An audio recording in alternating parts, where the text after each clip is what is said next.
महानगरपालिकेचे आमचे माजी निगम आयुक्त तुकाराम मुंडे हे 2020 मध्ये महानगरपालिकेमध्ये आले। ते 7 महिने राहिले।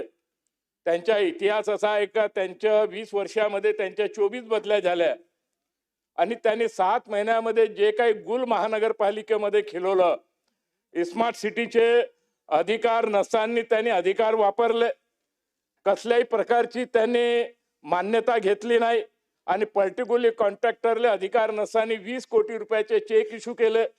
त्यावेळेचे आमचे महापौर संदीप जोशी आणि सत्ता पक्षाचे नेते संदीप जाधव यांनी पुराव्यासहित सदर पोलीस स्टेशन मध्ये FIR दाखल केला। स्मार्ट सिटीचे जे 2 महिला अधिकारी होते त्यांनी त्या फाईलवर सही केली नाही आणि म्हणून तुकाराम मुंडे यांनी त्यांनी आपल्या चेंबर मध्ये बोलवलं, त्या महिलेला टॉर्चर केलं, शिवीगाळी केल्या आणि महाराष्ट्राच्या इतिहासामध्ये ही पहिली घटना आहे सर का 2 महिला अधिकाऱ्यांनी एका IAS च्या विरोधामध्ये सदर पोलीस स्टेशन मध्ये FIR दाखल केला। आणि त्यावेळे दुर्भाग्य असं होतं का नागपूर शहराचे आणि महाराष्ट्राचे गृहमंत्री अनिल देशमुख होते, त्यांनी हे प्रकरण त्यावेळे दाबण्याचा प्रयत्न केला। मी आणि प्रवीण दटके यांनी लक्षवेधी लावण्या या ठिकाणी टाकलेली आहे, 1-2 दिवसामध्ये ते लागेल।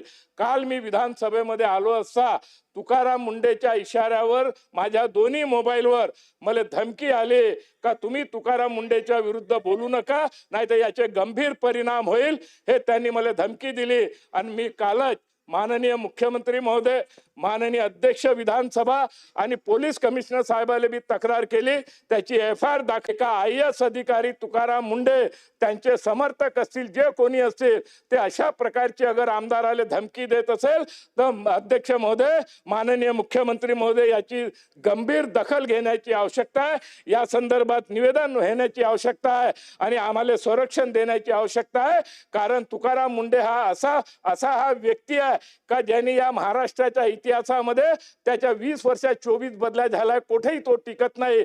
आणि म्हणून जे काही आम्ही मांडणार आहोत ते लक्षवेधीच्या माध्यमातून मांडोल, परंतु याच्यावर आपण तत्काळ कारवाई करावी आणि याची गंभीर नोंद घ्यावी आणि आम्हाला संरक्षण द्यावं, अशा प्रकारची माननीय मुख्यमंत्री महोदय आपल्याला विनंती आहे।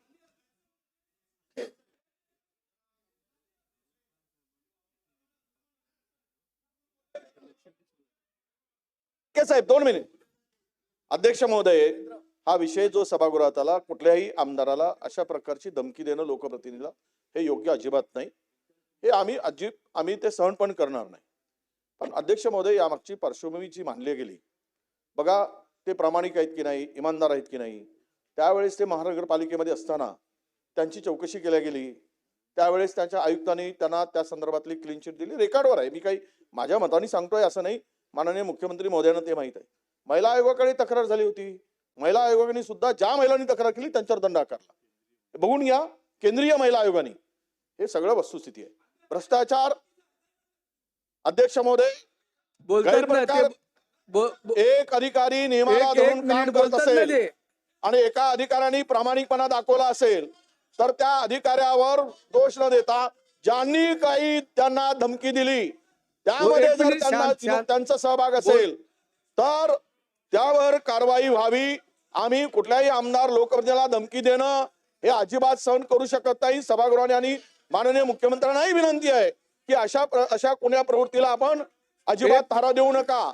परंतु यातील वस्तुस्थिती, यातील सत्यता, गेली 24 बदल्या झाल्यानंतर त्यांच्यावर जे काही आरोप झालेत, आपल्या कुणाच्या स्वार्थासाठी ते आरोप केले गेले असतील, त्या संदर्भात जर रिपोर्ट आला असेल, तत्कालीन आयुक्तांनी केलेली चौकशी, केंद्रीय महिला आयोगाने केलेली चौकशी, या सर्व चौकशीमध्ये तुकाराम मुंडे दोषी नाहीत हे सिद्ध झालेलं आहे। माननीय मुख्यमंत्र्यांना विनंती आहे की सत्य परिस्थिती असेल, काही चूक असेल तर कारवाई निश्चितपणे करावी, परंतु निर्दोष असेल तर कुठल्याही दबावामध्ये ही कारवाई होऊ नये अशी माझी विनंती आहे।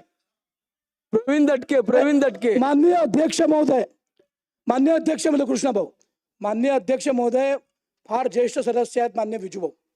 एक पत्र आलं, मी पत्राची तारीख वाचतो, 20 ऑक्टोबर 2025, सही आहे धनंजय भागवत, कक्ष अधिकारी महाराष्ट्र शासन।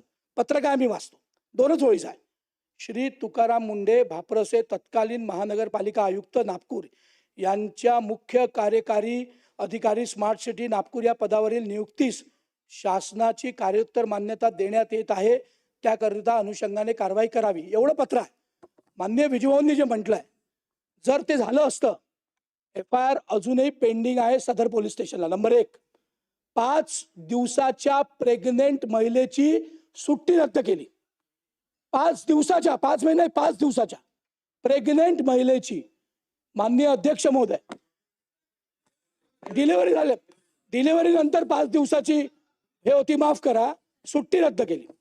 दुसऱ्या एका महिलेनी, यांनी म्हटलं त्या नसतीवर सही नाही केली म्हणून त्यांना विचित्र शब्दाचा प्रयोग झाला, त्याची महिला आयोगाकडे तक्रार झाली.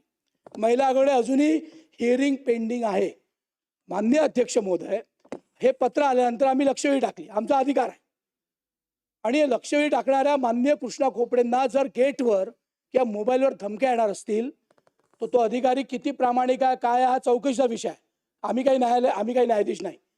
पण अशा पद्धतीने जर अधिकारी वागत असतील तर ही योग्य भूमिका नाही. आणि कृष्णा खोपडे 4 टर्मचे आमदार आहेत.